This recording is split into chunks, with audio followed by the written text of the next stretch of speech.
Assalamualaikum warahmatullahi wabarakatuh. Jumpa lagi bersama Jadi di channel Ngulik Sejarah. Dan pada video kali ini saya akan kembali lagi membacakan suatu kisah misteri.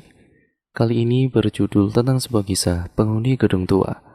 Cerita kali ini ditulis oleh Ed Pindut. Nantinya kalian juga bisa mengunjungi thread beliau secara langsung yang ada di Kaskus ya teman-teman. Linknya nanti akan saya taruh di kolom deskripsi video kali ini untuk kalian yang suka baca.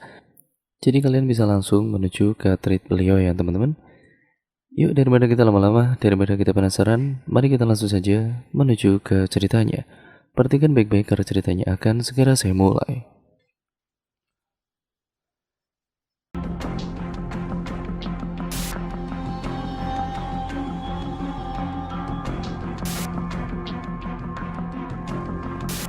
Terdengar suara langkah orang berjalan di malam yang sunyi. Seorang wanita yang tengah berdiri tepat di depan pintu apartemen, tangannya yang lincah merogoh tas untuk mencari kunci. Samar-samar ia mendengar suara dari belakang tubuhnya. Karena penasaran, ia berbalik untuk sekedar mengecek suara apakah itu. Ternyata suara itu berasal dari kamar 203. Tampak pintu di kamar itu terbuka sedikit. Tergerak hatinya untuk mengintip dari celah-celah pintu. Terlihat bocah cilik yang terduduk di kursi dengan kepalanya berlumuran darah. Tidak lama kemudian ada seorang wanita yang terseok-seok menyeret kakinya yang terluka. Ia merangkak menghampiri bocah cilik itu dengan menahan perih. Samar-samar dari bibirnya mengeluarkan suara yang bergetar. "Anakku, anakku." Tiba-tiba kaki wanita itu ditarik oleh seorang pria berumur 40 tahunan. Ia langsung mengayunkan kapak yang menghantamkannya ke tubuh wanita itu tanpa belas kasihan sama sekali. Darah pun berceceran memenuhi seisi rumah. Pria itu tersenyum sembari mengusap tetesan darah pada wajahnya. Sontak, aksi tersebut membuat wanita yang mengintip tadi terkejut. Hampir saja berteriak, tetapi dengan cepat ia menutup mulutnya. Namun sayangnya pria yang memegang kapak tadi merasakan kehadirannya.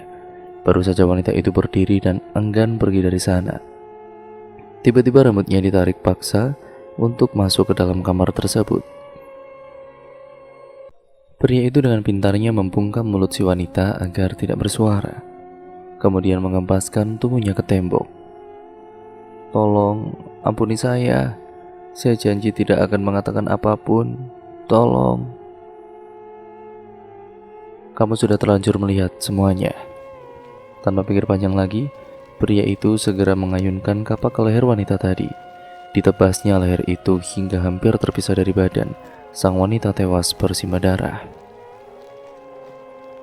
Setelah semua perlakuannya itu, ia langsung mengambil bahan bakar.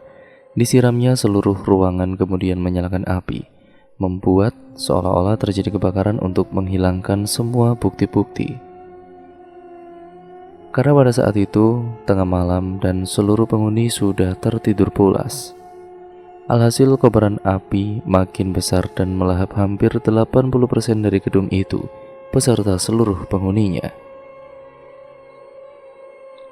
Keesokan harinya terlihat pemadam kebakaran, polisi, dan juga mobil ambulan telah membanjiri area itu. Mereka berbondong-bondong untuk memadamkan api yang masih berkobar-kobar.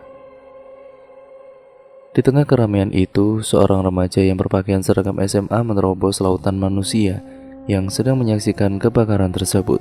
Namun aksinya dihentikan oleh pihak keamanan di sana. "Pak, izin masuk Pak. Orang tua saya ada di dalam sana Pak." "Tidak bisa.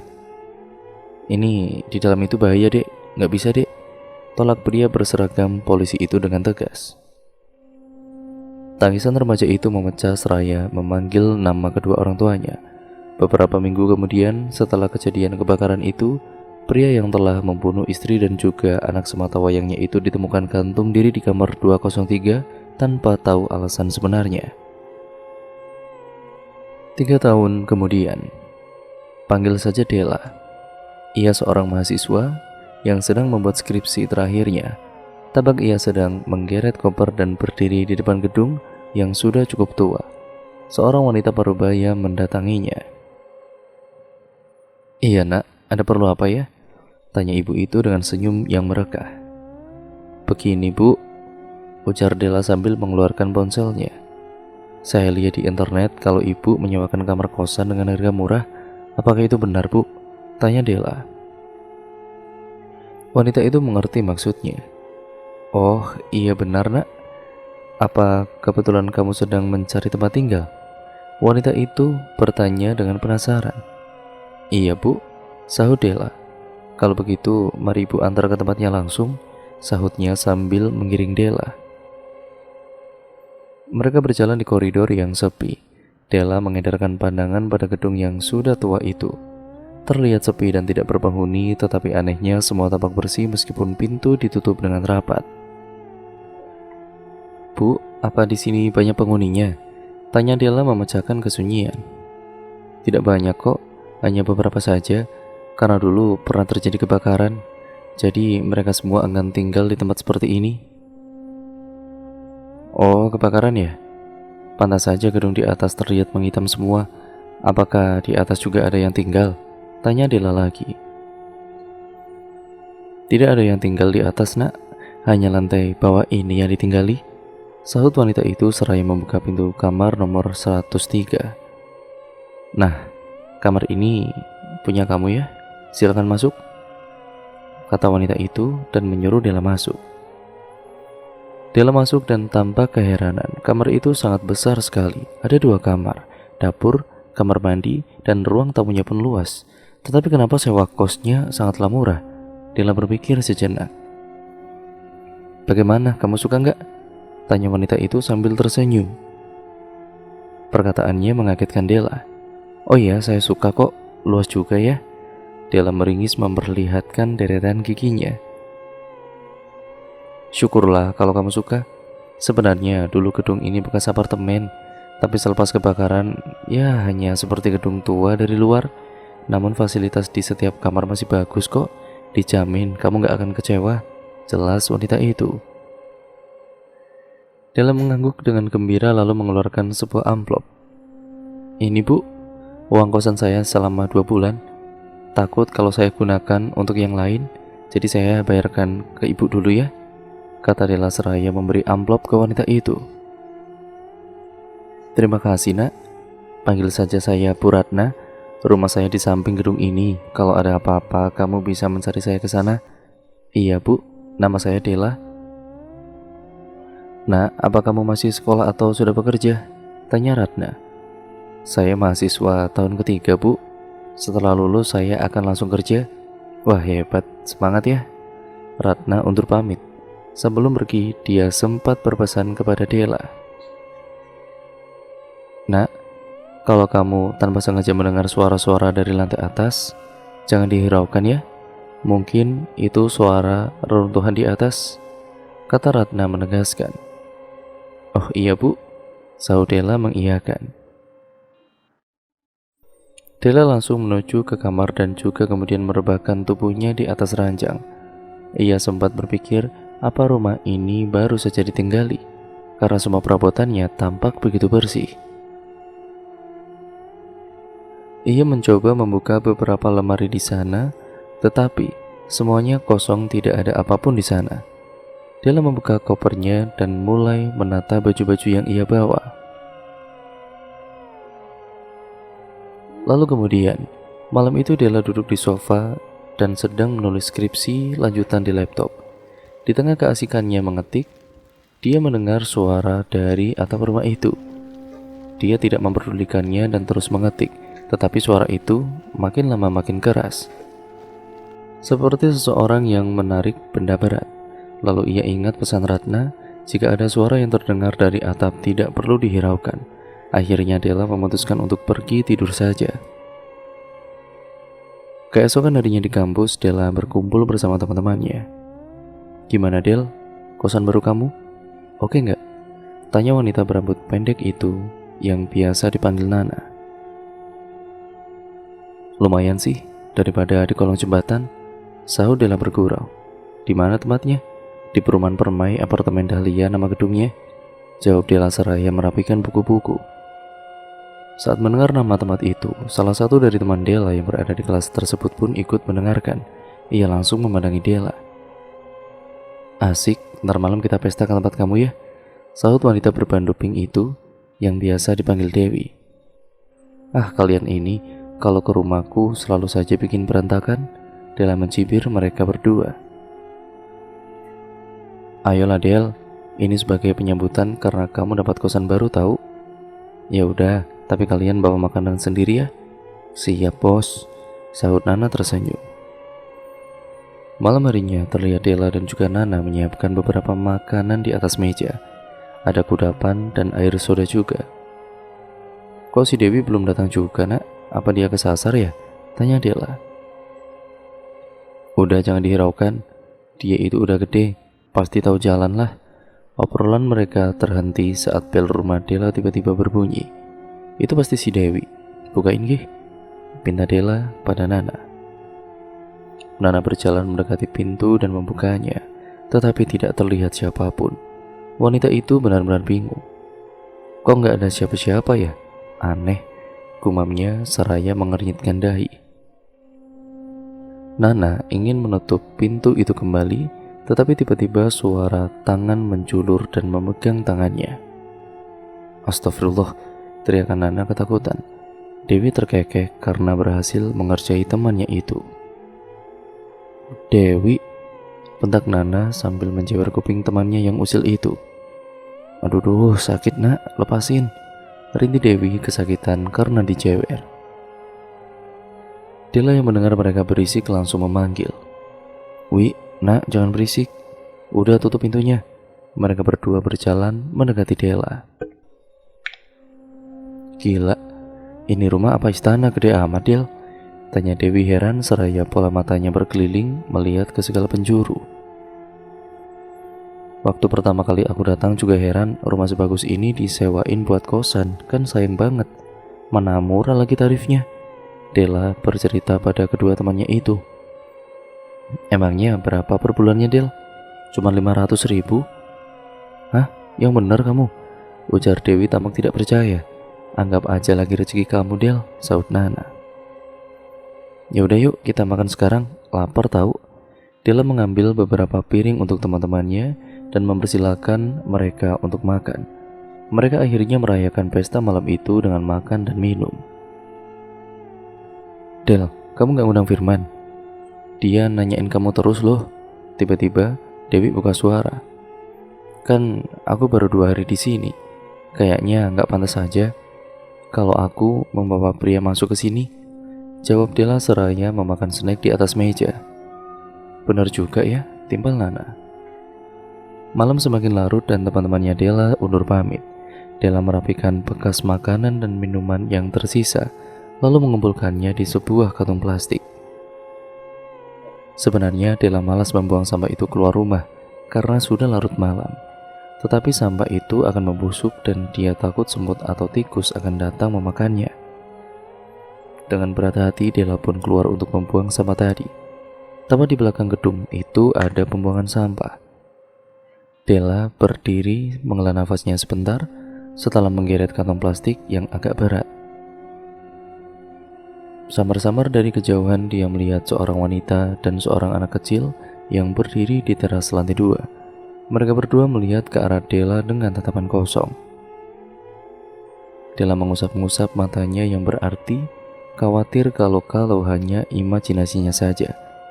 Mendadak entah kucing dari mana yang langsung melompat ke arah kakinya. Astagfirullah. Della kaget dan langsung beralih tempat. Sedangkan kucing itu langsung berlari entah kemana. Della kembali menatap ke lantai 2, tempat di mana wanita dan juga anak kecil tadi berdiri. Tetapi anehnya mereka sudah lenyap. Tidak mau berpikiran yang aneh-aneh, Della segera membuang sama saja. Angin dingin langsung menerpa tubuhnya yang berjaket tipis, membuat sekujur tubuhnya kedinginan. Kibasan daun yang tertiup angin membuat suara-suara aneh, hingga membuat bulu kuduk merinding. Della bergegas untuk kembali ke kamar kosannya. Pagi harinya karena hari itu Minggu, Della tidak perlu pergi kuliah. Dia berencana di rumah saja sambil menulis skripsi yang tinggal beberapa halaman lagi. Wanita itu beranjak dari tempat tidur, kemudian membersihkan diri. Setelah beberapa saat kemudian, Dia kemudian duduk di ruang tamu dan mulai mengetik skripsi lanjutannya. Tiba-tiba aktivitasnya harus terhenti, dikarenakan suara berisik dari atap rumah, persis seperti suara benda berat yang diseret-seret. Lagi-lagi suara itu. Gerutu Della kesal karena tidak bisa berkonsentrasi. Karena rasa penasaran yang teramat dalam, dia memutuskan untuk melihat ada apa sebenarnya di lantai 2. Della keluar kamar, kakinya yang lincah mulai menaiki tangga. Hawa dingin mulai terasa. Suara derap langkah kaki yang menginjak tangga yang sudah sedikit rapuh karena bekas terbakar menambah kesan menyeramkan. Hembusan angin dan sedikit bau belerang membuat suasana makin mencekam. Sepi banget ya, padahal ini masih pagi loh, gumam Della yang masih terus melangkah tanpa rasa takut sama sekali. Tiba-tiba sebuah bola basket menggelinding tepat di bawah kakinya. Dia mengambil dan mengamati bola itu. Terdapat sebuah ukiran nama di sana. Momo. Della tidak sengaja mengucapkan nama itu. Seketika hembusan angin yang dingin melewati tubuh wanita itu. Bulu kuduknya berdiri. Dia ingin meletakkan bola itu lagi di sana dan tidak ingin membawanya. Belum sempat ia meletakkan benda bulat itu, seseorang dari belakang mengagetkannya. "Sedang apa kamu di sini, Nak Della?" tanya Ratna dengan nada tinggi. "Bu Ratna?" jawab Della seraya terkejut. "Ikut ibu," pintanya. "Baik, Bu." Della melihat lagi bola yang ada di tangannya, anehnya sudah menghilang. Hanya tangan kosong. Aneh, jelas-jelas tadi aku megang bola. Kemana perginya ya? Della masih berkutat dengan pikirannya. Della dibawa ke rumah Ratna. Dia duduk di sebuah ruang tamu. Rumah itu benar-benar mewah sekali, dengan desain masih ke Jawa Timuran, menambah aroma mistis yang berada di dalamnya. Apalagi banyak lukisan dan wajah dari patung yang tergantung di dinding rumah itu. Lamunan Della terhenti saat seorang wanita seumuran dengannya datang untuk menghidangkan teh. Tetapi wanita itu tampak diam, tidak berkata apapun. Lalu ia segera kembali masuk ke dapur lagi. "Itu Siti, pembantuku. Dia yang mengurus semua keperluanku di sini dan juga menjaga suamiku yang sedang sakit," ujar Ratna memulai pembicaraan meskipun Della tidak bertanya apa-apa. Della hanya mengangguk cepat. "Ayo diminum, Nak." Ratna mempersilahkan Della. Della meminum teh yang disuguhkan oleh wanita tadi. "Nak, ibu bukannya marah saat kamu naik ke lantai 2. Ibu cuma mau ngasih tahu kamu, di lantai 2 itu tidak ada apa-apa, hanya puing-puing sisa kebakaran dulu. Bangunan di sana semuanya mudah roboh. Makanya ibu melarang kamu untuk ke sana. Ibu takut kalau terjadi sesuatu sama kamu. Mengerti tidak sama maksud ibu, Nak?" jelas Ratna. "Iya, Bu. Saya juga minta maaf ya karena sudah lancang. Lain kali saya nggak akan ke sana lagi, Bu," sahut Della merasa bersalah. "Makasih atas pengertiannya, Nak. Kamu boleh kembali sekarang," kata Ratna lagi. "Iya, Bu. Saya mohon pamit." Della berlalu pergi dengan perasaan yang menyesal. Della masuk ke kamar, kemudian buru-buru mengambil tas dan juga memasukkan laptopnya ke sana. "Sepertinya aku harus ke taman mencari udara segar," gerutunya dan segera berjalan keluar rumah. Della berjalan menuju pekarangan dan ingin keluar komplek itu. Tetapi dari kejauhan dia melihat Siti berlarian mendekatinya. "Baca ini, Mbak," kata Siti sambil memberikan sebuah kertas ke tangan Della, lalu pergi kembali masuk ke rumah Ratna. Della membuka kertas itu dan membacanya. "Cepat pergi dari rumah itu, Mbak, sebelum terlambat." Perkataan Siti membuat Della makin penasaran. Sebenarnya ada apa dengan semua ini? Sesamanya di taman, bukan skripsi yang Della tulis, melainkan berusaha mencari sesuatu tentang gedung tempat tinggalnya. Tetapi yang dia lihat hanya kilasan saja. Gedung itu terbakar karena arus listrik yang konslet. Setelah itu tidak ada berita sama sekali. Semakin dicari makin tidak ada hasilnya. Sungguh aneh. Suara alarm di pagi hari membangunkan Della. Ia bergegas mandi dan berangkat kuliah. Saat jam istirahat Della duduk di taman sendirian, seseorang pun datang menghampiri. "Kamu yang namanya Dela kan?" tanya Sukma, teman satu jurusannya. "Iya, kamu bukannya Sukma ya?" sahut Dela. "Boleh aku duduk di sini?" Sukma tidak menjawab pertanyaan yang ditujukan oleh Dela. "Iya, boleh." Dela hanya ingat dia dan Sukma memang sekelas, tetapi sama sekali tidak pernah berbicara. Anak-anak lain mengatakan bahwa Sukma sedikit aneh. Kadang dia berbicara sendiri dan sering menyendiri. Entah ada perlu apa, dia mendatangi Dela. "Apa kamu sekarang tinggal di apartemen Dahlia?" Pertanyaan Sukma memecahkan lamunan wanita itu. "Iya nih, kok kamu bisa tahu?" Dela balik bertanya. "Hanya dengar percakapan kamu waktu itu sama teman-temanmu." "Oh gitu ya," jawab Dela datar. "Kalau boleh usul, kenapa kamu gak cari kamar kosan lain saja yang lebih baik dari tempat itu?" saran Sukma tiba-tiba. Perkataan Sukma membuat Dela berhenti mengetik dan memandangnya. "Sudah 2 orang yang mengatakan padaku untuk pindah dari tempat itu, tapi makin dilarang. Itu makin membuatku penasaran. Sebenarnya apa yang terjadi pada gedung itu?" "Apa kamu tahu cerita awalnya, Sukma?" tanya Dela penasaran. Sukma hanya menggeleng. Tak sempat berbicara banyak karena tiba-tiba Firman dan teman-temannya datang. "Hei Dela," sapa Rudi. "Hei Ruth," balas Dela. "Siapa nih teman baru kamu cantik amat? Kenalin dong. Aku cowok terganteng di fakultas ini loh," sanda Rudi, pria berkulit sawo matang itu seraya menyodorkan tangannya. Mendengar itu Sukma tidak menanggapi, dia malah langsung pergi meninggalkan mereka. Loh, kok malah pergi cantik?" kata Rudi tetap merayunya. "Gara-gara kamu Ruth, bikin takut aja," sahut Firman lalu duduk di samping Dela. "Emangnya mukaku nyeremin? Dasar kamu." "Lagi ngapain Del?" tanya Firman. "Ini, nyelesain skripsi kurang 2 halaman lagi," jawab Dela sambil menutup laptopnya. "Keren kamu Del, udah mau selesai. Aku aja nyari bahan gak ketemu-ketemu," celetuk Rudi. "Kan kamu ahlinya nyari cewek Ruth, bukannya yang beginian," canda Dela. "Ah, bisa aja," sahut Rudi malu dengan memutar-mutar badannya. "Itu tadi siapa Del? Kok aku gak pernah lihat bareng kamu?" tanya Firman. "Namanya Sukma. Ya sekelas juga sama aku, tapi jarang ngumpul bareng. Cuman baru tadi aja dia datengin aku, tumben banget," jawab Dela. "Oh gitu ya, antar malam ulang tahunnya Denny sama Laras. Kamu mau gabung gak?" ajak Firman. Gimana ya?" Dela berpikir.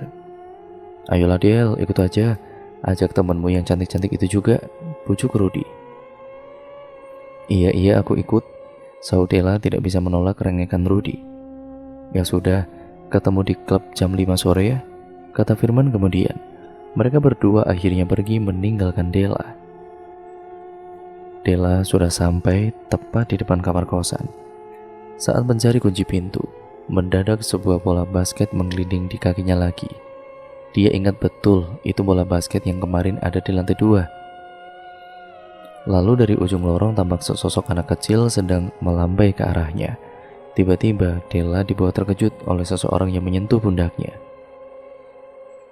"Ya Allah, kaget saya Mbak," ucap Dela yang melihat orang itu adalah Siti, pembantu di rumahnya Ratna.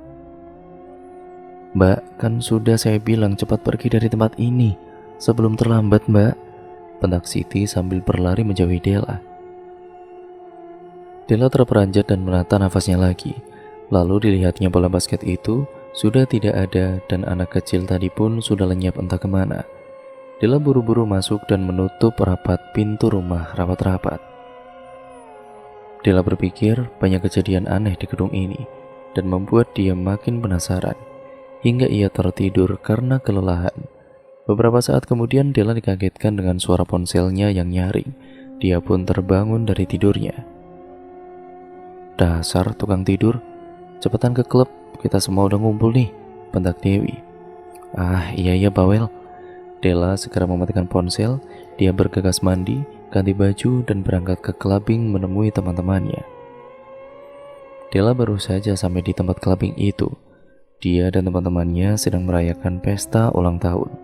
Di tengah keasikan mereka, Della samar-samar melihat seorang anak laki-laki sedang menatapnya dari kejauhan. Anak itu berlalu pergi dan Della berusaha menyusulnya. Tetapi, di tengah perjalanan langkah wanita itu terhenti. "Del, mau kemana sih kamu?" tanya Firman mendatanginya. Itu tadi aku melihat anak kecil di sini," jawab Della sambil masih terus mencari. "Ah, kamu itu ngaco ya. Ini tuh tempat kelabing, anak kecil mana boleh masuk ke sini. Kamu itu pasti udah mabuk ya. Ayo, aku anterin pulang." Meski masih penasaran dengan anak kecil tadi, tetapi Della tidak bisa mengelak permintaan Firman.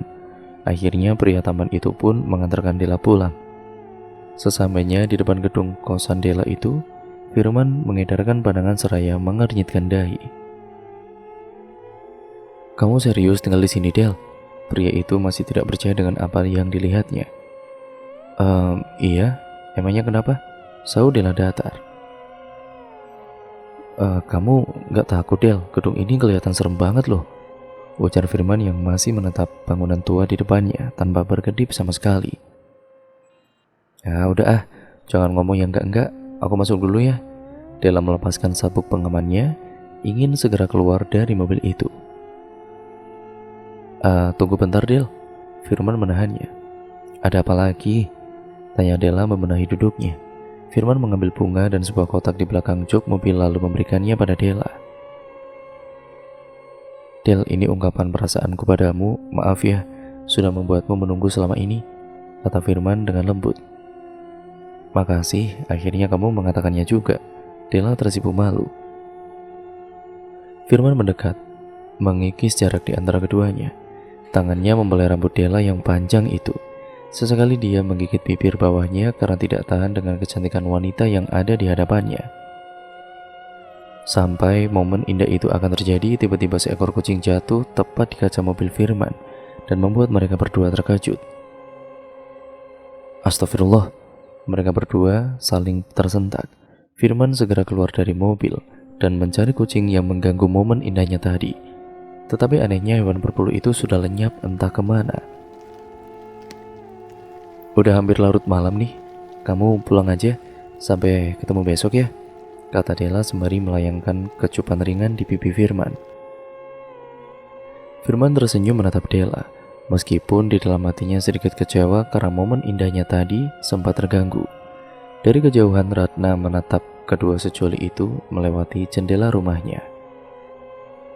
Della pun masuk ke rumah dan merebahkan tubuhnya lelah rasanya. Tetapi melegakan mendapatkan bunga dan boneka dari orang yang sejak dulu disukai. Akhirnya dia resmi berpacaran dengan Firman. Tidak terasa lamunannya menidurkan wanita itu. Saat tertidur, Della pun bermimpi. Ia sedang berada di sebuah meja makan. Tampak seorang anak laki-laki sedang menyantap makanannya. Ibunya tampak gelisah dan memasukkan beberapa baju ke dalam tas jinjing. Tiba-tiba pintu digedor dengan kerasnya. "Woi, buka Sri, buka pintunya!" teriak seseorang dari luar ruangan. Sri tidak membuka pintu itu sambil terus memeluk anaknya, sampai pria itu mengeluarkan kunci serep dan membuka pintu itu sendiri. Geram, pria itu langsung menarik rambut Sri dan membawanya ke dapur. Kemudian ia mengempaskan tubuh wanita itu ke lemari dapur. Sri meregang kesakitan. "Aku sudah beberapa kali bilang, jangan banyak bicara di luar. Kenapa kamu tidak pernah mendengarkan, Sampai-sampai ada laki-laki lain yang suka sama kamu.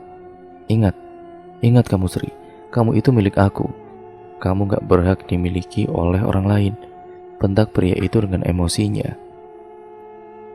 Mendengar ayah tiri dan ibunya bertengkar, anak laki-laki dan yang tadinya itu duduk diam di ruang tamu ikut mendatangi mereka. Tetapi yang dia dapat malah siksaan dari ayah tirinya. Anak itu dihempaskan ke meja makan dan tertimpa beberapa piring. Sri tidak kuasa melihatnya. "Cukup mas, cukup. Ini bukan kesalahan Muklis.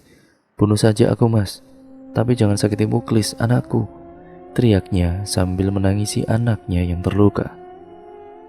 Lalu dengan beringas pria itu segera mengambil kapak yang ada di belakang dapur.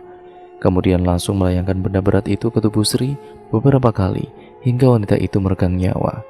Della yang menyaksikan peristiwa itu langsung berteriak. "Tidak!"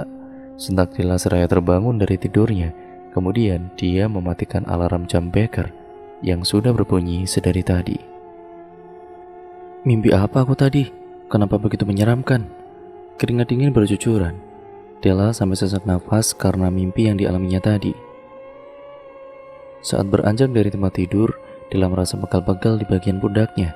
Entah apa yang salah, tetapi pundaknya terasa berat seperti seseorang sedang duduk di atas sana. Tidak ingin berpikiran yang tidak-tidak, dia segera membersihkan diri, dan dia kemudian segera berangkat ke kampus. Di depan rumah kosan, Ratna sudah menunggu wanita itu untuk keluar rumah. Melihat Della keluar, ia tampak terperanjat dan terdiam. "Loh, kok ibu pagi-pagi udah di sini, Bu?" tanya Della sambil melihat Ratna yang keheranan. "Oh, Nak Della, ibu cuma mau tanya siapa pria yang mengantarmu pulang semalam?" tanyanya sambil terus menatap ke arah punggung Della. "Oh, itu teman sekampus Della, Bu. Memangnya kenapa, Bu?" "Oh, enggak, Bu. Ibu cuma berpesan rumah ini jangan dibuat untuk maksiat ya," ujarnya dengan tatapan tajam. "Enggak akan, Bu. Saya bukan cewek seperti itu kok. Ibu bisa jamin kok," bantah Della. Iya, syukurlah kalau begitu ibu akan percaya sama kamu. Udah ya, sekarang kamu berangkat, nanti bisa telat." "Iya, Bu, permisi dulu ya, Bu," ujar Della dan berlalu pergi. Ratna masih mematung di sana seraya memandang dari kejauhan. Ternyata anak itu menyukai Della, sampai-sampai naik ke punggungnya. Gumam wanita itu dengan tersenyum sinis.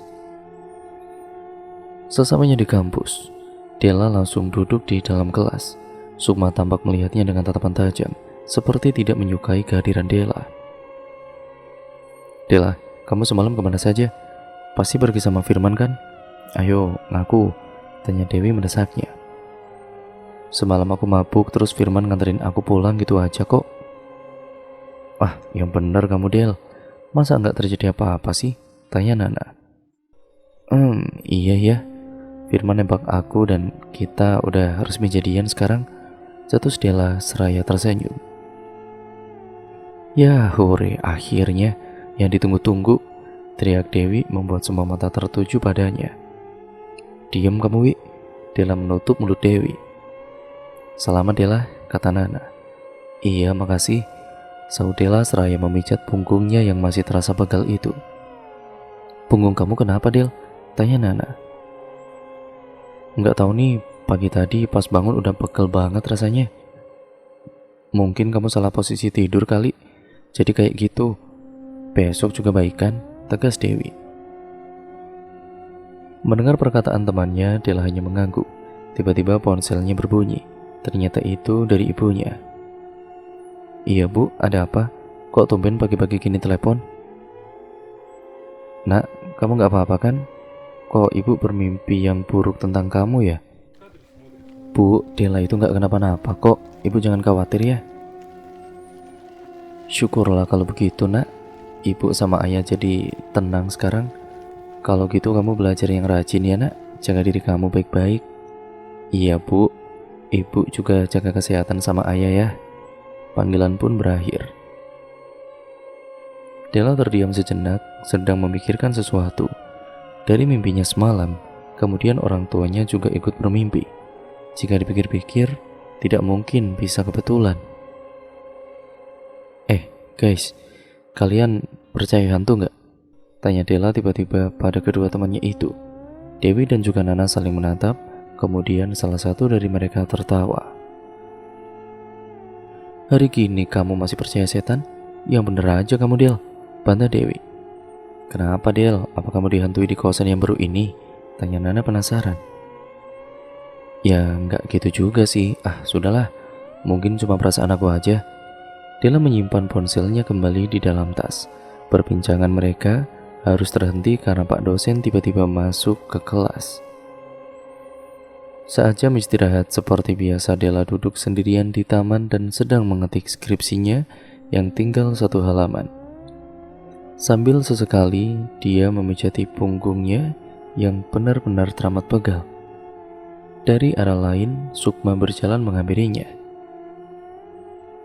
"Apa aku boleh duduk di sini?" tanya Sukma tiba-tiba. Tanpa melihat siapa itu dan masih fokus pada laptopnya, Della pun berkata, "Iya boleh kok," sahutnya seraya menoleh dan ternyata itu Sukma. Della tampak bengong. "Apa punggung kamu masih sakit, Del?" Gadis itu bertanya lagi. "Kok kamu bisa tahu kalau punggungku sakit?"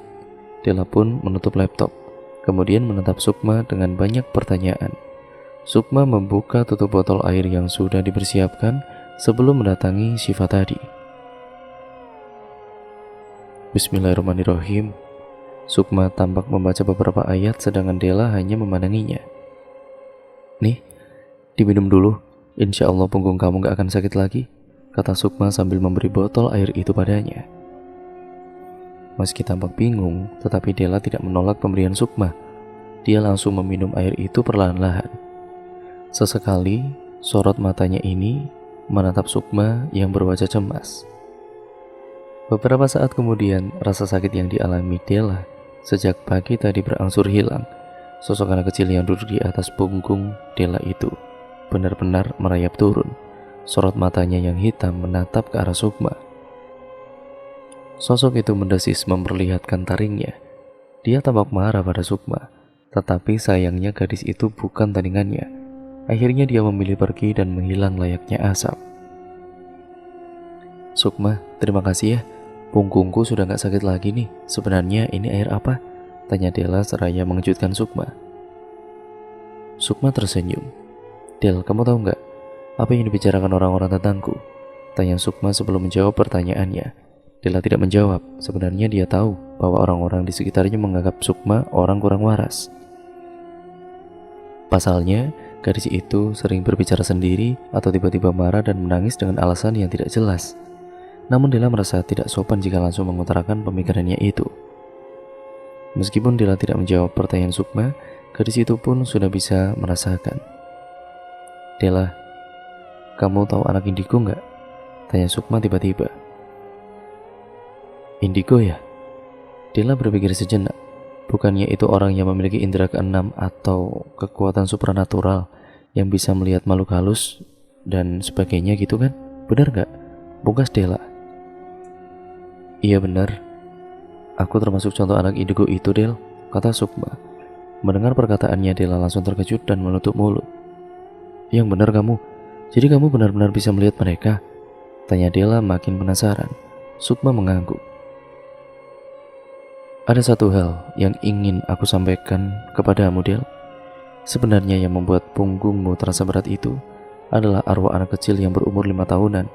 Dia meminta gendong sama kamu, Del," ujar Sukma menjelaskan. Bagaikan disambar petir di siang bolong, bulu kuduk pun berdiri. Della tidak bisa berucap apa-apa lagi, namun dipaksakannya untuk berbicara. "Sekarang anak kecil itu masih ada nggak?" tanya Della seraya gemetaran. "Dia udah pergi. Tadi aku ngusir dia pakai air yang kamu minum itu." Della tampak lega. Akhirnya dia bisa kembali mengambil napasnya. Namun tetap saja itu tidak mengurangi rasa takutnya. Della menatap ke arah Sukma yang masih memikirkan sesuatu. "Terus aku harus gimana, Sukma?" Della meremas tangannya karena rasa takut kembali hinggap. "Apa kebetulan dia adalah penghuni gedung yang kamu tinggali ya?" Sukma kemudian bergumam. "Maksud kamu apa? Aku gak ngerti." "Sebenarnya 2 hari yang lalu aku sudah memperingatkanmu untuk pindah dari tempat itu kan? Tapi kamu tidak mendengarkan saranku. Sekarang mereka mulai menyukaimu. Aku juga bingung bagaimana harus membantumu," jelas Sukma. Wajah Della langsung berubah pucat. Kalau saja hari itu dia mendengarkan saran dari Sukma, mungkin semua hal buruk yang dialami akhir-akhir ini tidak akan pernah terjadi kepadanya. "Ya aku gak pernah tahu kan kalau akan menjadi seperti ini. Ya lagi pula, apa yang membuat mereka menyukaiku? Aku juga gak kenal sama mereka," bantah dari Della. "Ya mungkin kamu pernah menyentuh barang milik mereka," terka Sukma. "Barang?" Della menongak ke atas menatap langit-langit yang berwarna biru. mencoba menafsirkan perkataan lawan bicaranya. Dia mengingat-ingat kembali barang apa yang pernah disentuhnya. Astagfirullah, iya bola, teriaknya membuat Sukma kaget. Ah iya, aku ada lihat anak kecil tadi juga membawa bola basket. Aduh Sukma, aku benar-benar gak sengaja memegang bola itu. Aku juga gak tahu kalau itu barang milik mereka. Bagaimana ini? Sukma menghela nafas mencoba menenangkan wanita itu yang berada di hadapannya yang mulai panik lagi. Dia menyarankan agar Della banyak-banyak berdoa dan mendekatkan diri pada Sang Pencipta. Karena hanya dengan begitu, mereka tidak akan mengganggunya. Della pun mengikuti saran darinya. Di suatu sore terlihat Della yang sedang makan bersama Firman. Namun wanita itu tampak murung dan tidak berselera. Sebagai kekasih, Firman pun menanyakan kenapa Della murung seperti itu. Del, ada apa? Aku perhatiin kamu kok hari ini murung terus. Apa ada masalah? Cerita aja sama aku. Della mengaduk air es yang ada di tangannya lalu meminum beberapa teguk. Helaan napas kasar berembus dari rongga hidungnya. Fir, apa kamu percaya di dunia ini ada makhluk halus? Tanya Della tiba-tiba, membuat lawan bicaranya itu tersentak. Firman mengatakan sebagai umat Islam, dia sangat percaya bahwa makhluk halus itu ada. Namun mereka hidup di alam yang berbeda. Lalu, apa kamu percaya bahwa mereka bisa melukai kita? Della, kenapa kamu percaya seperti itu? Jawab saja. Jika mereka yang tinggal di alam yang berbeda melukai kita, itu pasti ada sebabnya. Entah karena perbuatan kita yang memicu kemarahan mereka, atau ada orang yang dengan sengaja memanfaatkan mereka untuk kebutuhan pribadi. Fir, aku takut. Firman mendekati sang kekasih, meskipun wanita yang di hadapannya tidak berbicara mengapa dia takut. Namun Firman sudah bisa menebak kekhawatirannya. Del, kalau ada apa-apa, kamu harus langsung telepon aku ya. Ingat, kamu masih punya aku di sini, kata Firman menguatkannya. Iya Fir, makasih ya, sahut Della mulai merasa lega. Firman kemudian mengantarkan sang kekasih sampai ke rumah. Sebelum berpisah, pria itu mengecup kening Della, berharap wanita yang dicintainya itu tidak bersedih lagi. Della tersenyum manis mendapat perhatian khusus dari Firman. Dia melambaikan tangan saat mobil milik kekasihnya meninggalkan area perumahan. Namun saat berbalik badan, senyuman yang tadi langsung pudar tatkala melihat gedung tua yang berdiri di hadapannya. Tampak langit gelap gulita dan sesekali memancarkan kilatan petir yang seolah-olah mengisyaratkan tempat itu tidak beres. Rintik hujan pun turun tanpa diperintah, memaksa Della untuk masuk ke rumah meski langkah kakinya terasa berat. Sesamanya di depan pintu, dia mencari-cari kunci rumah di dalam tas. Tiba-tiba semilir angin dingin menerpa tubuhnya. Della mempercepat pergerakan agar bisa langsung masuk ke rumah. Mendadak indera pendengarannya menangkap sebuah suara yang membuatnya merinding. Kakak sudah pulang ya? Suara itu terdengar jelas di telinganya. Perlahan Della menoleh, mengedarkan pandangan ke segala penjuru namun tidak ada siapapun di sana. Merinding sudah tentu. Bahkan suara itu berulang kembali disertai tawa anak kecil yang terbahak-bahak. Della menutup kedua telinganya, tidak ingin mendengarkan suara-suara itu. Akhirnya, kunci pun ditemukan. Dia bergegas untuk masuk ke rumah dan mengunci pintunya rapat-rapat. Setidaknya, kini dia bisa bernafas dengan lega. Della segera membersihkan diri dan mengingat pertemuan siang tadi dengan Sukma. Wanita itu memberikan sebuah USB dan menyuruh Della untuk menontonnya. Buru-buru dia mengeluarkan laptop dari tas dan juga mulai menonton. Ternyata itu adalah kumpulan berita tentang gedung tua yang Della tinggali saat ini. Akhirnya terjawab sudah kan pertanyaan Della selama ini. Namun anehnya, dari mana Sukma bisa mendapatkan semua informasi itu? Hanya wanita itulah yang tahu. Petang pun menjelang, seperti yang dikatakan Sukma bahwa sholat dan juga mendekatkan diri kepada Tuhan adalah jalan satu-satunya menghindari mereka. Maka saat itu juga Della mengambil air wudhu untuk menunaikan ibadah sholat. Bismillahirrahmanirrahim. Niat tadi ingin mengambil air wudhu, tetapi air yang keluar berubah menjadi darah. Astagfirullah. Della mundur beberapa langkah, mencoba mempertahankan posisi tubuhnya. Dia menutup mata sejenak, berharap yang dilihatnya hanyalah ilusi. Saat membuka mata, air tadi sudah kembali menjadi normal. Della kembali meneruskan aksinya. Selesai berwudu, dia berdiri untuk berdoa. Namun lagi dan lagi, dia dikejutkan oleh sesosok wanita yang berdiri di dalam kaca. Della segera menunaikan sholat maghrib. Setelah itu, dia membaca ayat-ayat suci Al-Quran sembari menunggu Isya. Di dalam hatinya seperti ada seseorang yang terus mengawasi dari belakang. Tetapi, ia tidak mau menghiraukannya. Ia mencoba melawan rasa takutnya meski tangan sudah berkeringat. Dan pada saat waktu Isya datang, dia kemudian menunaikan sholat dan juga ketika duduk di tahiyat akhir. Assalamualaikum warahmatullahi wabarakatuh. Menoleh ke kanan. Assalamualaikum warahmatullahi wabarakatuh. Menoleh ke kiri. Mendadak Della terkejut ketika melihat seseorang perempuan yang sedang duduk memandangnya dengan lidah yang menjulur sampai ke lantai. Astagfirullahaladzim. Della berteriak sambil menutup mata, berharap sosok itu tidak mengganggunya. Tiba-tiba, pintu kamar Della tertutup dengan sendirinya, padahal tidak ada angin atau apapun itu. Brak!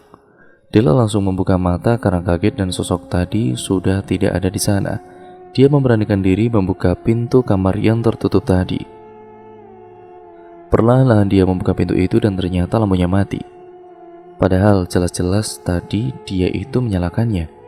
Della segera mencari tombol lampu dan memencetnya.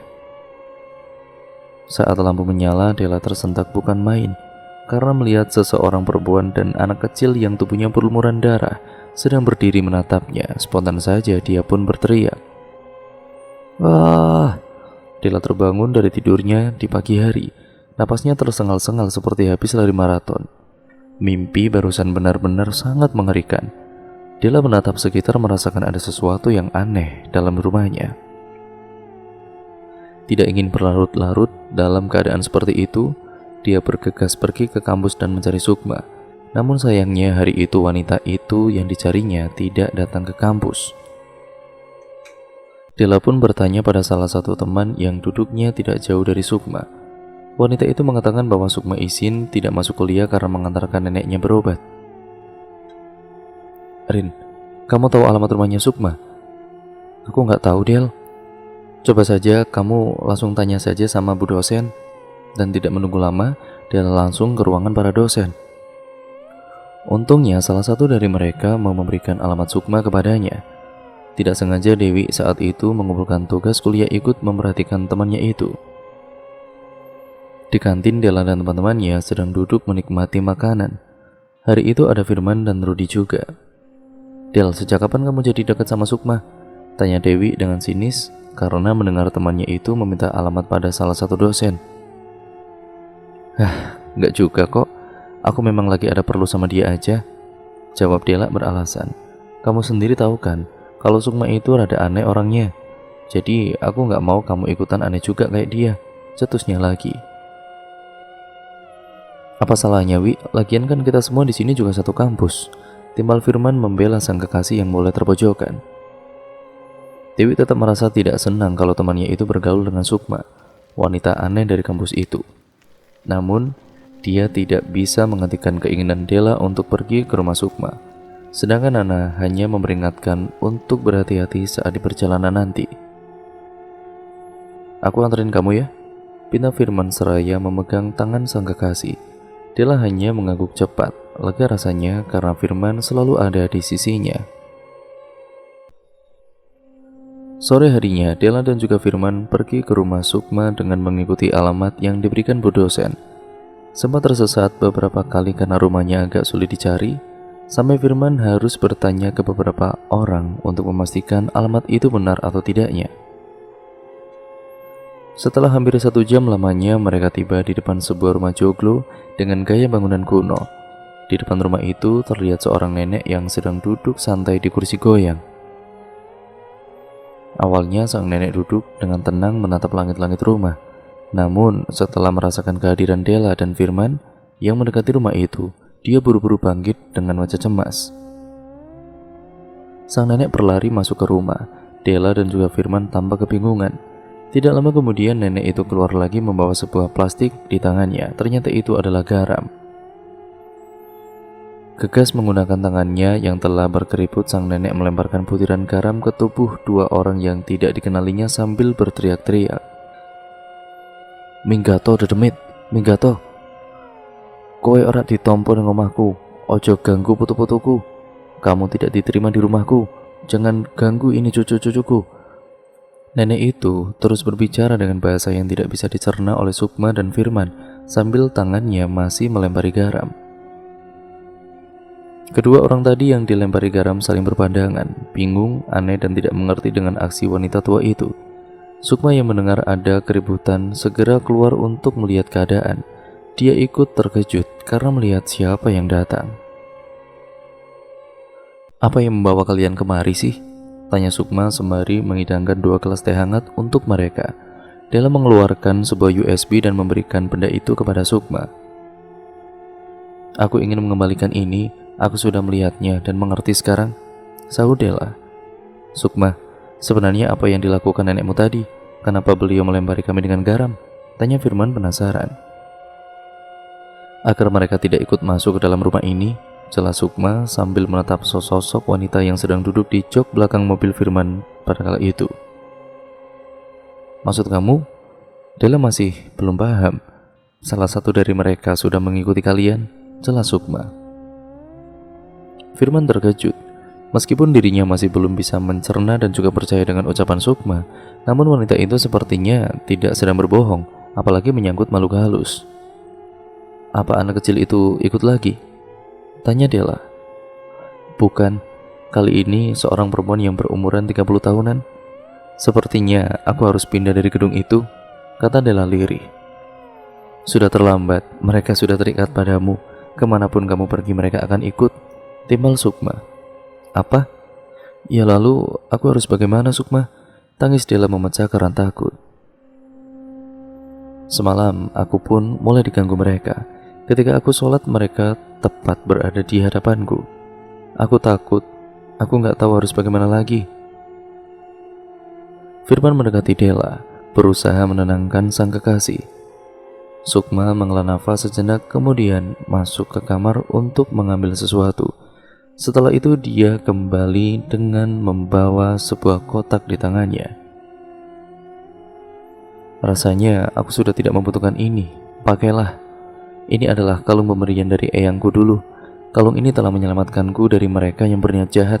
Insya Allah kamu akan baik-baik saja," ujar Sukma seraya memberikan kotak itu.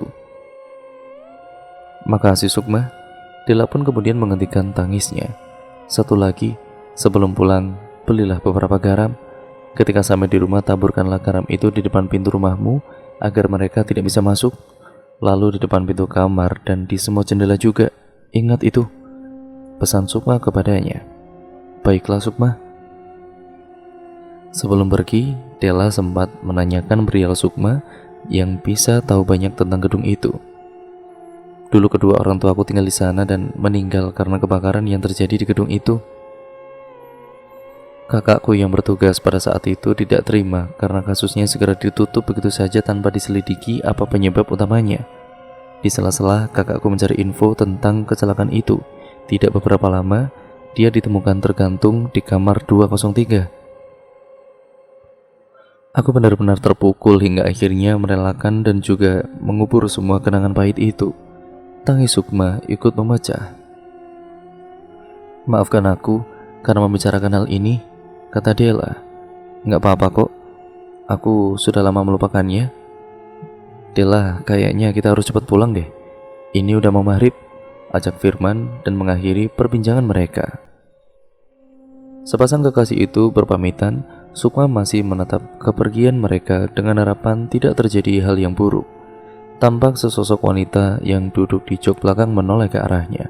Sosok itu menggoyang-goyangkan kepalanya, tanda tidak menyukai kehadiran Sukma. Di dalam mobil terjadi perbincangan serius di antara keduanya. "Del, sebaiknya kamu pakai sekarang aja kalung pemberian Sukma itu," perintah Firman. Della mengangguk tanda setuju. Firman segera memakaikan kalung pemberian Sukma ke leher sang kekasih. Mendadak hembusan angin dingin yang entah dari mana asalnya melintas melewati tubuh keduanya bersama lenyapnya sosok mengerikan yang bersemayam pada mobil itu. Mereka berdua tersentak, kemudian melihat ke sekeliling. Hening, tidak ada apapun ataupun pergerakan apapun. Sebaiknya kita cepat pergi dari sini. Firman menancap gasnya dan tidak ingin berlama-lama di tempat itu. Sesamanya di depan gedung rumah yang ditinggali Della, Firman pun pamit undur diri. Tidak lupa dia berpesan pada sang kekasih jika ada hal penting langsung saja menghubunginya.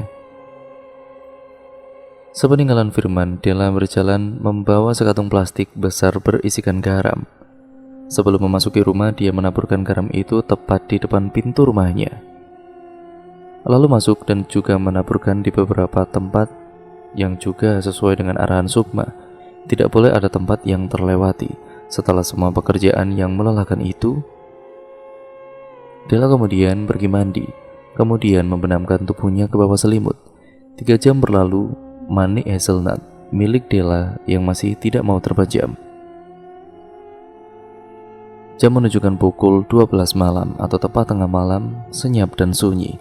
Hanya ada suara gesekan daun serta beberapa hewan malam yang masih bersahutan.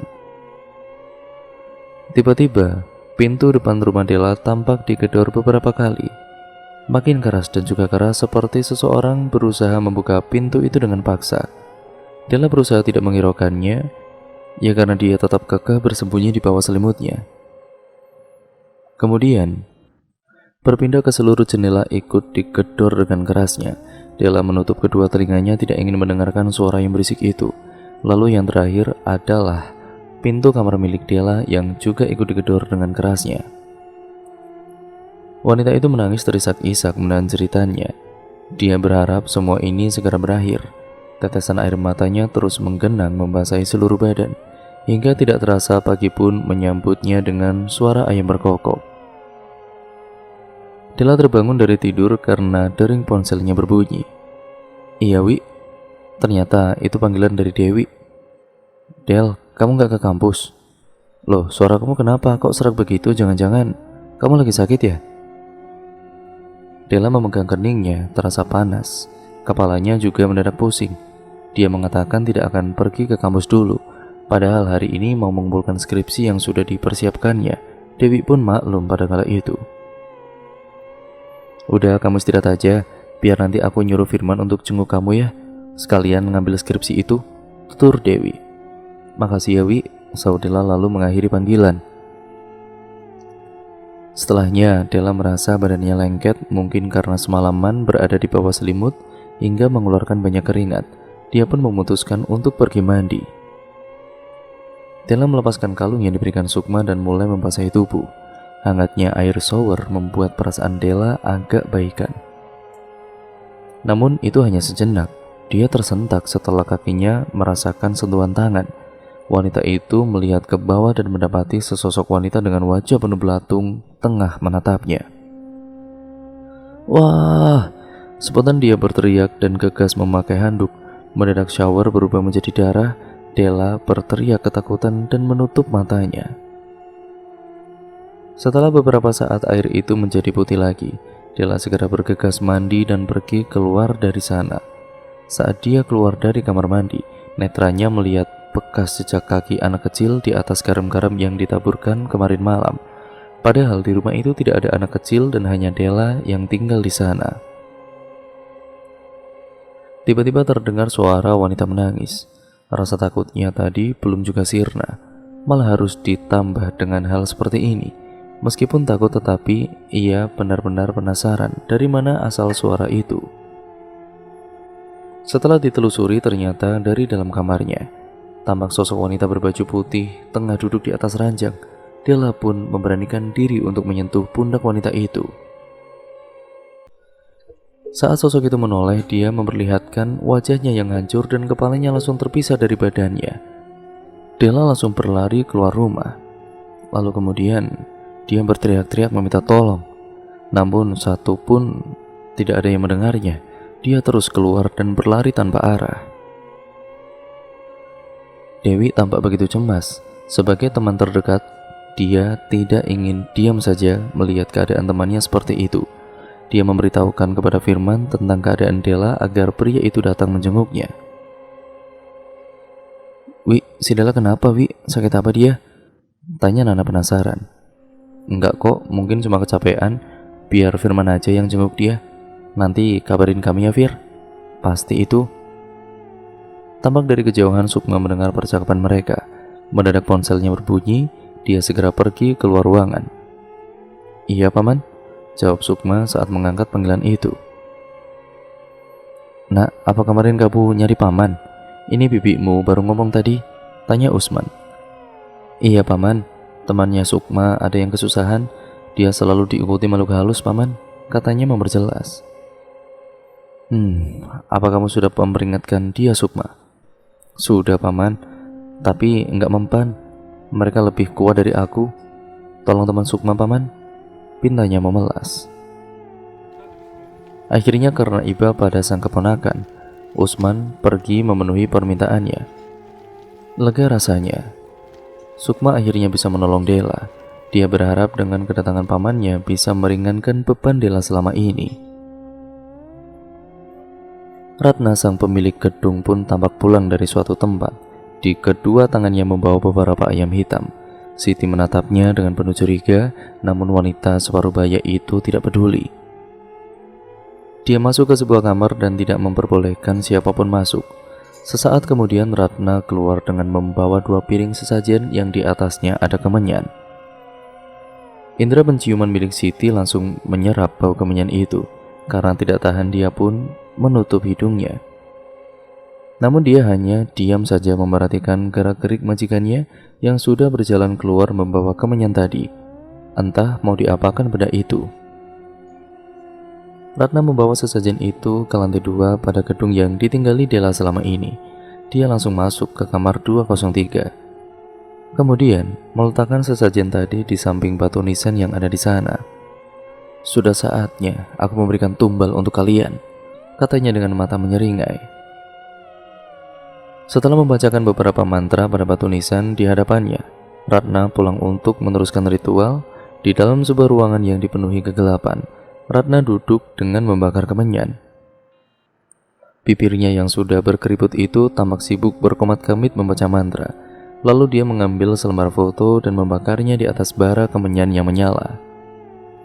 Ternyata itu adalah foto Della. Entah dari mana wanita itu bisa mendapatkannya. Della yang sudah berjalan cukup jauh akhirnya memutuskan untuk pergi ke apotik untuk membeli obat pereda nyeri kepala. Tiba-tiba dia merasa pusing layaknya dihantam benda tajam. Badannya pun mulai kedinginan dan menggigil. Sampai pegawai toko di sana ikut khawatir. Mbak nggak kenapa-napa kan?" "Iya Mbak, nggak apa-apa kok Mbak," sahut Della seraya menahan sakit. Setelah membayar dan mendapatkan obat yang dicari, Della pun langsung pergi. Namun matanya sedikit berkunang-kunang dan langkah kakinya terasa sangat berat sekali. Itu membuatnya harus berhenti beberapa kali untuk beristirahat. Di tempat lain, sebuah mobil terparkir di depan gedung tempat tinggal Della. Firman keluar dan berjalan memasuki bangunan tua itu. "Assalamualaikum," ujarnya mengawali langkah agar terhindar dari hal-hal yang tidak diinginkan. Belum sempat ia melanjutkan perjalanan, kakinya terhenti manakala melihat Della berdiri tepat di atas tangga. Wanita itu tersenyum menatapnya. "Della, ngapain kamu di situ? Bukannya kamu lagi sakit ya?" seru Firman dari kejauhan, tetapi tidak ditanggapi oleh wanita berambut panjang itu. Della terus berjalan menaiki tangga sedangkan Firman ikut menyusulnya. "Della, kamu mau kemana? Bukannya rumah kamu di lantai bawah ya?" Firman mengajukan pertanyaan lagi pada sang kekasih, tetapi Della tetap tidak bersuara. Lalu wanita itu menoleh sejenak, menatap Firman dengan wajah yang pucat. Setelahnya dia masuk ke salah satu kamar di gedung tersebut. Firman masih mengejarnya. Di sisi lain, Della baru sampai ke depan gedung rumahnya. Tubuhnya lemas dan berkeringat dingin. Dia berhenti sejenak sambil menata napasnya, lalu terkejut karena melihat mobil milik Firman sudah terparkir di sana. "Loh, bukannya ini mobil Firman?" ujar Della bingung. Della mengecek ke dalam mobil tetapi tidak melihat siapapun. Kemana perginya Firman? Batinnya. Dia melihat sekeliling, masih mencari keberadaan sang kekasih. Akhirnya dia melihat sebuah pergerakan dari lantai 2. Terlihat jelas bahwa Firman sedang berlarian di sana. Aduh, ngapain Firman ke sana? Della cemas karena teringat perkataan Ratna bahwa di lantai 2 banyak puing-puing yang sudah rapuh. Tidak ingin sesuatu yang buruk terjadi pada sang kekasih, Della pun menyusulnya. Dengan langkah yang berat, dia berusaha naik ke lantai 2. Hawa dingin tiba-tiba berhembus, membuat wanita berambut panjang itu mengencangkan jaketnya. Firman, di mana kamu? Suara Della menggema di antara reruntuhan bangunan. Namun, tidak ada sautan sama sekali. Makin dia melangkah, hawa dingin makin kencang disertai asap putih yang entah dari mana asalnya. Saat itu juga indera pendengaran Della menangkap suara. Ada beberapa suara yang membuat kakinya enggan melangkah. Tolong aku. Suara itu samar-samar dengan disertai isakan tangis. Kakak, aku di sini. Sini yuk, main sama aku. Suara anak laki-laki disertai tawa terbahak-bahak. Ini saatnya tiba, kau akan mati hari ini. Suara parau dari seorang pria dengan dada tinggi. Suara itu terus terngiang-ngiang di telinganya, membuat sakit di kepala Della makin parah. Dengan sisa kesadarannya, dia membuka salah satu pintu di sana. Del, kamu kemana aja? Aku nyariin kamu dari tadi. Firman langsung mengujinya dengan berbagai macam pertanyaan. Namun yang ditanya sudah tidak memiliki kekuatan. Della kehilangan kesadaran tepat saat bertemu dengan sang kekasih. Della, kenapa kamu bisa seperti ini? Bangun, jangan bikin aku takut dong. Teriak Firman dengan cemas. Tanpa pikir panjang, Firman langsung membawa Della masuk ke dalam kamar kosan. Firman membaringkan tubuh Della di atas ranjang. Seketika tubuhnya mengalami pergerakan. Dia kejang-kejang sambil berteriak. Tidak, lepas. Bentak Della dengan geram, matanya melotot menatap pria di hadapannya. Del, kamu kenapa? Coba istighfar, Del, ujar Firman seraya mengguncang tubuh Della. Tiba-tiba dari arah luar beberapa orang sudah datang untuk menemui mereka berdua. Firman, apa yang terjadi sama Della? Tanya Dewi dengan begitu cemas, melihat keadaan temannya itu. Aku nggak tahu, Wi. Kami berdua habis dari lantai 2 dan mendadak Della pingsan, sahut Firman. Letakkan dia di lantai, anak muda. Perintah seorang pria yang tidak lain adalah Usman.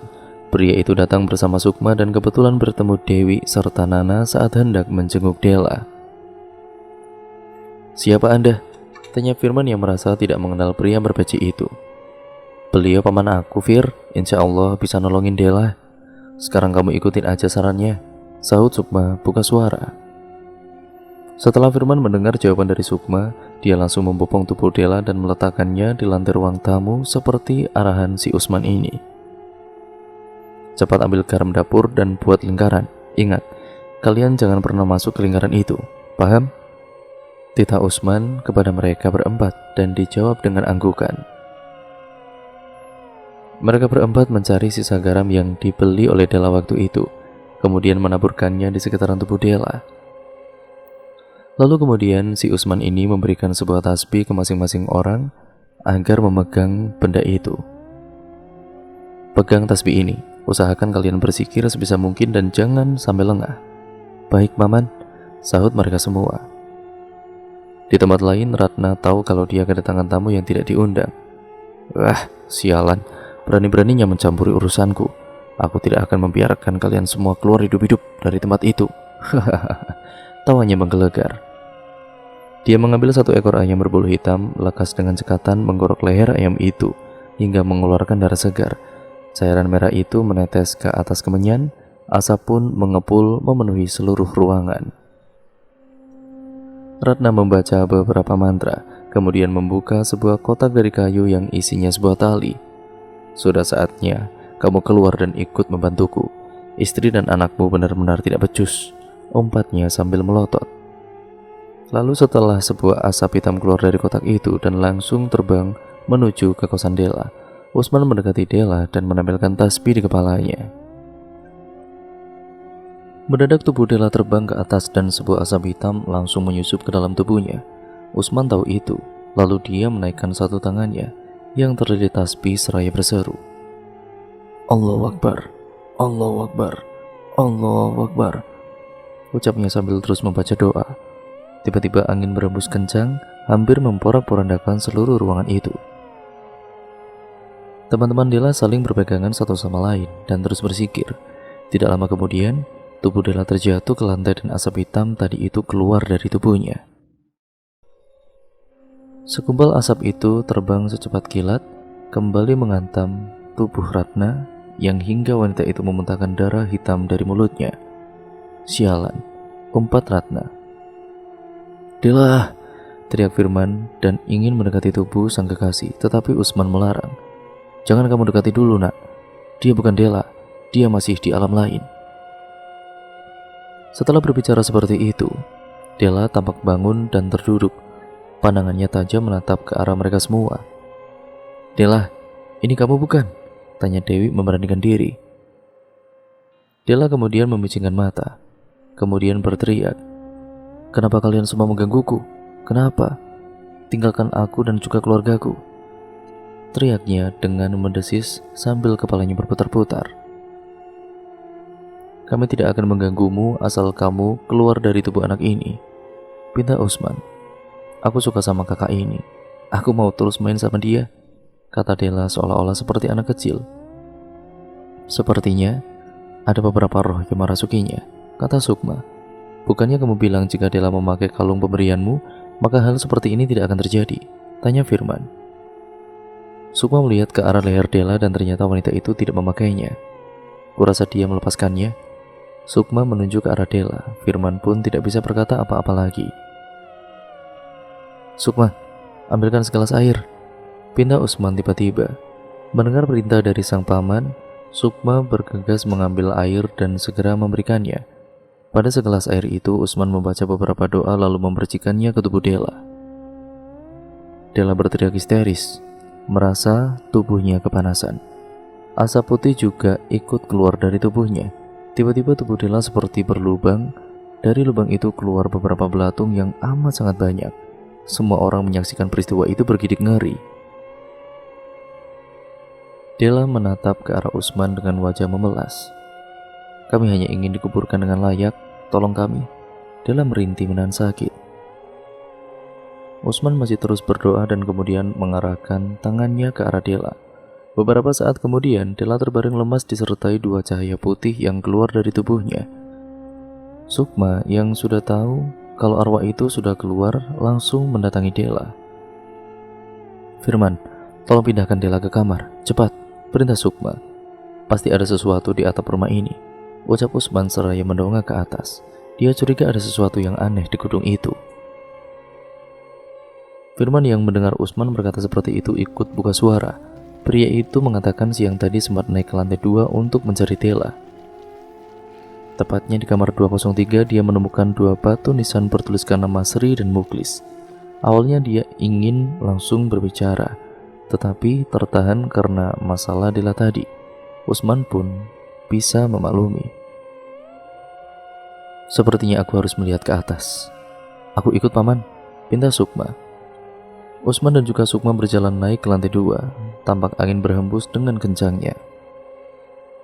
Mereka masuk ke kamar 203 dan melihat batu nisan yang dibicarakan Firman tadi. Di sekitarnya ada beberapa piring sesajen yang baru diletakkan. Siapa orang yang keji dan tega melakukan semua ini, paman? Ujar Sukma emosi. Pastinya orang itu menginginkan sesuatu dari mereka, jawab Usman. Apa yang harus kita lakukan, paman? Usman kemudian melepaskan sorban yang dikenakannya, kemudian memberikannya kepada Sukma. Gali kuburan itu, lalu masukkan benda yang terkubur di sana ke dalam sorban ini, titahnya. Sukma mengangguk, kemudian menggali kuburan itu dan menemukan sisa sobekan baju yang belum merendam darah, serta sebuah bola basket. Sudah, paman, hanya dua benda ini yang kutemukan. Celaka, masih ada satu benda lagi. Sepertinya itu ditaruh di tempat lain. Kita harus segera menemukannya. Tapi di mana itu, paman? Paman rasa kita harus bertanya pada Della. Mereka berdua kembali ke rumah Della. Samar-samar Della membuka kedua matanya. Dia terkejut karena sudah dikelilingi oleh banyak orang. "Syukurlah kamu sudah bangun, Della," kata Firman merasa lega. Pria itu langsung memeluk tubuh sang kekasih yang masih lemah. "Iya, Del, kamu bikin kami khawatir aja, tahu nggak?" seru Nana. Sebenarnya ada apa ini? Della masih bingung. Dia tidak bisa mengingat apapun. Dari arah pintu, Sukma dan juga Usman datang menghampiri. "Kamu sudah siuman, Del?" tanya Sukma. "Kok Sukma juga ada di sini? Bapak ini siapa ya?" tanya Della keheranan. "Ini pamanku, Del. Ceritanya panjang, nanti aja aku jelaskan. Sekarang ada hal yang jauh lebih penting. Saat kamu tertidur, apa saja yang kamu lihat?" tanya Sukma padanya. Della mencoba mengingat dan juga berpikir. Dia tidur cukup lama dan banyak hal yang dia lihat, salah satunya ketika malam pembunuhan itu terjadi. Ada satu wanita lagi yang ikut menyaksikan, tetapi wanita itu selamat dari si pembunuh. Dia masuk ke rumahnya Sri, merobek sedikit baju milik wanita yang berlumuran darah itu, lalu juga mengambil bola basket yang sedang dipeluk anak kecil bernama Muklis. Ketika ia keluar dari rumah itu, seseorang yang dipanggil Ratna melihatnya membawa sebuah tas besar. Sontak Ratna mengira dia adalah pencuri. "Pencuri, pencuri, tolong, ada pencuri!" teriak Ratna memanggil bantuan, karena wanita itu tidak ingin warga lain bangun dan menggagalkan rencananya. Wanita yang tidak diketahui asal-usulnya itu menusuk perut Ratna. Dia juga mencuri dompet wanita yang sudah tidak berdaya itu. Tidak lama kemudian kebakaran itu pun terjadi dan semua orang terbunuh di dalam kebakaran itu, termasuk Ratna. Wanita yang telah mendapatkan banyak harta itu mengoperasi wajahnya menjadi mirip Ratna dan mencuri identitasnya. Lalu dia mengubur barang-barang yang dicurinya di lantai 2 gedung itu sebagai persembahan untuk memuja setan. Beberapa hari kemudian tersiar kabar ada yang bunuh diri di sana. Gegas dia pun mengambil tali bekas bunuh diri itu dan menyimpannya di sebuah kotak. "Kurasa kita harus ke tempat Bu Ratna sekarang," pinta Della setelah menceritakan penglihatannya. Sebenarnya, Firman tidak ingin Della pergi kemana-mana karena kondisi tubuhnya belum stabil, tetapi wanita itu tetap kekeh ingin pergi. Dia yakin ada sesuatu yang salah di rumah Ratna. Akhirnya mereka semua membagi tugas. 2 di antaranya melakukan penyelidikan dan juga menelepon pihak keamanan agar turut datang membantu. Sesamanya di depan rumah milik Ratna, Della memencet bel. Namun tidak ada tanggapan dari dalam rumah, padahal ada cahaya lampu yang menyala. Karena curiga, akhirnya mereka mendobrak pintu rumah itu. Firman dan juga Usman berhasil menendang pintu itu hingga roboh. Bau kemenyan yang sangat menyengat langsung mampir ke indera penciuman mereka. Satu persatu mereka membuka pintu ruangan di sana. Della terperanjat karena melihat Siti sedang duduk di kursi dengan badan yang terikat. Mulutnya pun disolasi agar tidak bisa bersuara. "Kamu gak apa-apa kan, Mbak?" Della bertanya saat sudah menolong wanita itu. "Justru saya yang harusnya tanya seperti itu, Mbak. Saya malah takut Mbak yang kenapa-napa." "Syukurlah Mbak masih selamat," isaknya sambil memeluk tubuh Della. Sukma dan juga Usman membuka kamar paling belakang dan bau asap kemenyan ternyata bersumber dari sana. Dia melihat Ratna tergeletak bersimbah darah, di lehernya terdapat bekas cekikan. Usman melihat wanita itu memegang kotak dari kayu. Gegas dia mengambilnya sebelum polisi datang. Beberapa saat kemudian polisi dan juga mobil ambulan sudah datang untuk mengamankan tempat tersebut. Ratna dinyatakan meninggal dunia dan Siti, pembantunya, karena masih di bawah umur akan mendapat hukuman percobaan. Sedangkan suami Ratna yang kena stroke dikembalikan ke anak sematawayangnya yang berada di luar kota. Malam itu Della terpaksa harus menginap di rumah Dewi agar ada seseorang yang menjaganya. Meskipun tidak bisa tertidur lelap karena masih membayangkan peristiwa naas itu yang menimpanya, tetapi dia mencoba berlapang dada. Mungkin semua ini adalah ujian untuknya. Keesokan harinya Firman menjemput teman-temannya untuk pergi ke kuburan. Di sana sudah ada Usman dan Sukma yang sampai terlebih dahulu. Mereka menguburkan keluarga Sri dengan layak. Della pun menaburkan bunga di atas kuburan mereka, lalu semua orang ikut berdoa. Della menerawang jauh netranya melihat pohon-pohon jati yang tumbuh mengelilingi area perkuburan itu.